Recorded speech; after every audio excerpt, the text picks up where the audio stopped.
Here we go, back again with another video, and today we are going to discuss the Ross Stewart saga, Sunderland versus Southampton preview, and of course loanee players, rejected loanee players. So we'll start off with, yes, Sunderland do welcome Southampton up to the Stadium of Light on Saturday for 12:30 kickoff for the purposes of Sky Sports. Yes, Southampton were founded back in 1885, 137 years young, and they play the football at St Mary's Stadium. Now, Southampton, right, got relegated last season down to the Championship, and they have made £150 million through sales since then, and they have only spent 10 million. So they've made a shitload of money over the summer, and of course they have the parachute payments, and of course they are doing quite well at this moment in time.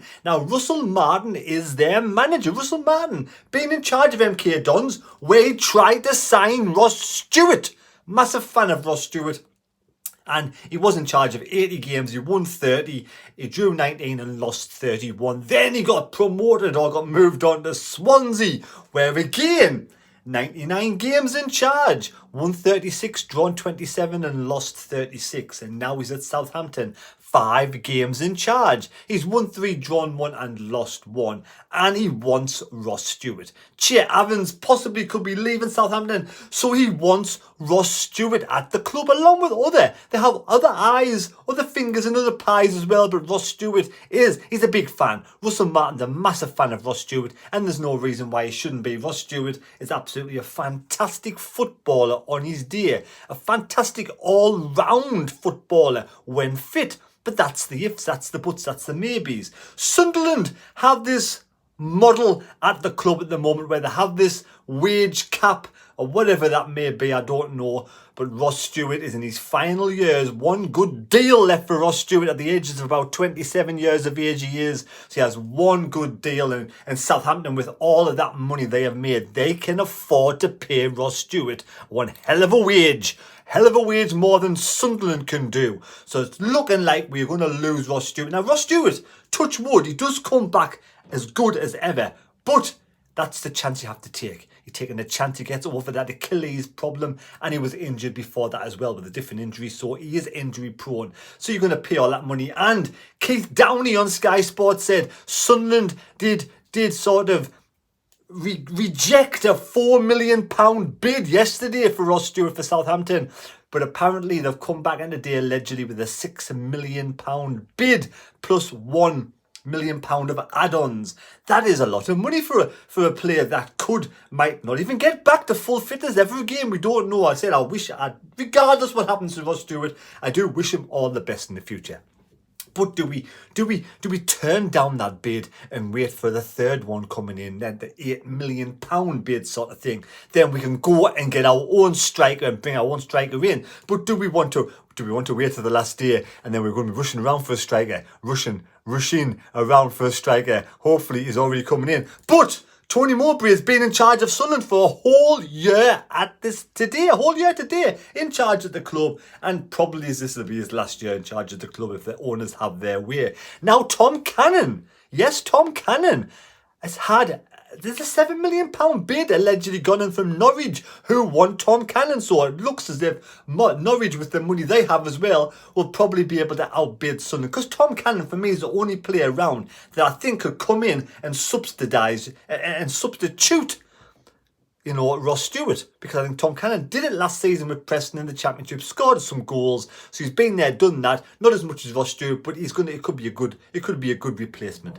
But obviously, it looks as if he's going to be going to Norwich. So that means we're going to have no striker. So I hope we're not left with no striker. Hopefully we have more fingers and more pies that we can get somebody else in, because it looks as if Southampton will tempt Ross Stewart away from the club. Now, Russell Martin is in charge of 5 games at Southampton. Now, they've had a good start the season. They're in 4th place in the table. They've won 3, drawn 1, lost none, got 10 points. They did beat Sheffield Wednesday only 2-1, mind. They drew against Norwich 4 apiece. They beat Plymouth 2-1, and they beat QPR 2-1. So they don't win games by a lot of goals, So, you know, there could be a possibility that Sunderland could actually could beat Southampton the weekend. Why not? Why not? Sunderland are in 18th place. We've won 1, drawn 1 and lost 2. We know who we've played. We know where we are with 4 points. With 6 points already behind Southampton. So we do not want to lose against Southampton and go even further behind at this early stage of the season.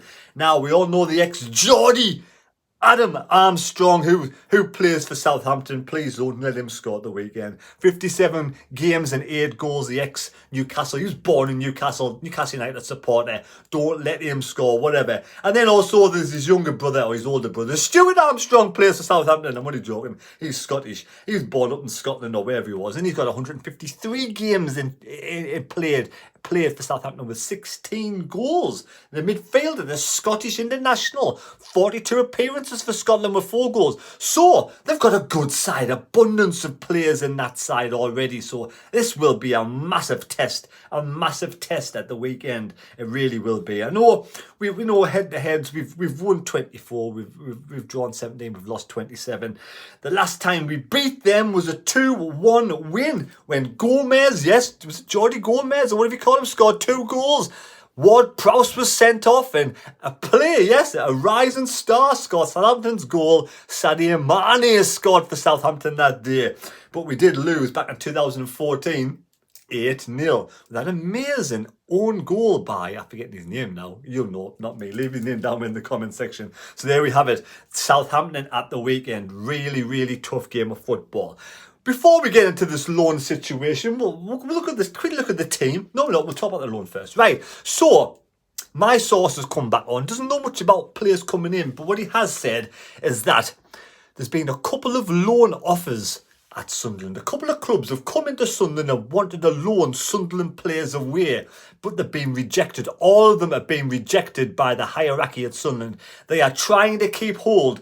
KLD, Speakman are trying to keep hold of as many players as possible. That's what is happening. They're trying to keep hold of as many players as possible. They don't want to let any players go out on loan.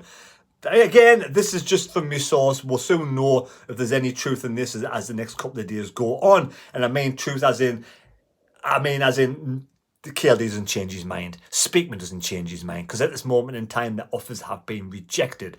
Offers for the likes of Benetti, Johnson and Barr of all players. The people wanting these players on loan don't know which clubs, don't know whereabouts. And also there's a young kid called, I think he's called Harrison, but I think they want to keep him at the club in the under-23 setup and develop him that way, this young lad, because apparently he's a really class player. So there we have it. We're forcing teams away. Now why are we doing that? Because it sounds doubtful that we're going to bring many in. It does sound doubtful that we're going to bring many players in this transfer window because we're trying to keep the squad together as much as possible. Now, it doesn't mean we're not going to get rid of one of those 3 players that they want rid of. The likes of Pritchard, the likes of Bath, or the likes of Gooch. One of those could be gone, but hopefully they'll stay. But everybody else, they're keeping them in there because there's not going to be many coming in. We don't have that sort of cash to splash around. We might get 1, 2 or 3 in max.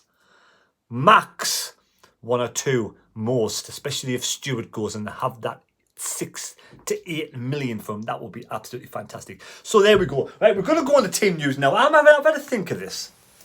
Southampton a good team, but we all know the scores on the doors, don't we? We all know the scores on the doors. We know Roberts is not fit, and we know they like Barr. Now, I don't know anything to do with the team as such just yet, but for me, I would want Pritchard there or Gooch. Pritchard or Gooch, whoever's fit. Gooch may have another bit of a niggle, I'm not quite sure. He wasn't in the setup last weekend. So I think Gooch hasn't recovered yet, so it's got to be Pritchard. Pritchard, with the experience for me, comes in, and I'd leave Barr on the bench. Barr maybe his last 20 minutes possibly. So for me, it's going to be the same team as last week. I can't see them bringing Danny Bart in unless they go to a back 3, which against a good Southampton side, that's a possibility. They could go Ballard, Bart or 9, and then maybe there's a couple of wing backs, Hume and Serkin. It's a possibility, especially with Roberts not being available. It's a big possibility, but I tend to think we don't change that much, do we? Score predictions. I'm going to go for I'm going to go for a brand new combine harvester. No, actually, I don't even know why I said that. I'm going to go for... Oh, it's a tough one, isn't it? Do you know what it is? I'm never going to say we're going to get beat. No, I'm going to go for... You should have thought this before you made the video, you pudding. 2-1 to Sunderland. Yes, 2-1 to Sunderland. The last time we beat them was 2-1, and we're going to beat them 2-1 again. The same player is going to score a brace. The same player is going to score a brace, and we're going to see... I'm going to say Pritchard with a brace. Will he even get a start? That's the thing. Like, so there we go. It looks as if we're going to lose Ross Stewart. Looks as if we're going to lose Ross Stewart. But so long as we've got to bring bodies in. Regardless, if we keep all the players at the club, we don't loan anybody out, we still need to bring 1 or 2 players in. Especially a striker, if not 2.